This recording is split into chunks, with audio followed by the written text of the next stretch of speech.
बिस्मिल्लाहिर्रहमानिर्रहीम। Welcome to easy kitchen. अल्लाह ताला आपके खानों में, आपके रिज्क में बरकत डाले, हम सबको तंदुरुस्ती वाली ज़िंदगी अता करे और हमारे बच्चों को नेक, लायक और फरमाबरदार बनाए। बिस्मिल्लाहिर्रहमानिर्रहीम। हाँ तो फ्रेंड्स, आज हम बनाएंगे कप केक। जिसके लिए हमें चाहिए ज़्यादातर अंडे, baking powder, food colour, vanilla essence,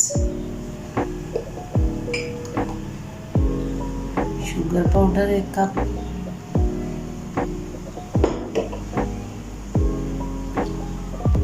oil 1 cup. और इसी कप से ही हमने पूरे केक की मेजरमेंट की है। और 2 कप हमें चाहिए मैदा। तो अब हम शुरू करते हैं केक बनाना। बिस्मिल्लाह।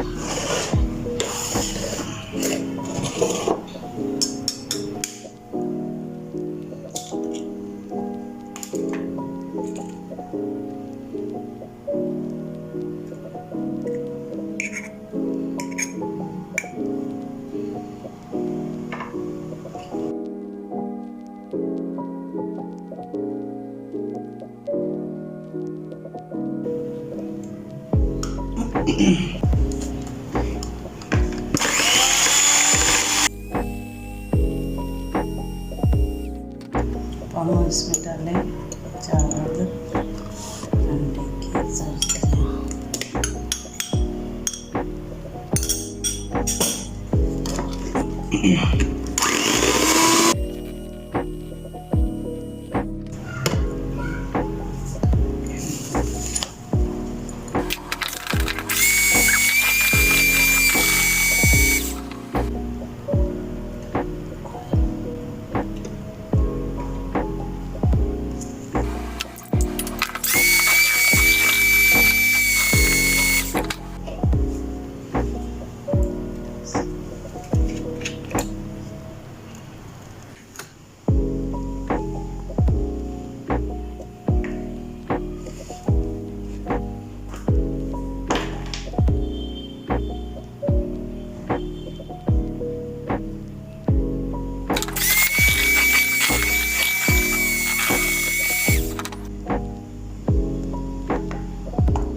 इसमें हम केक बनाएंगे, कप केक।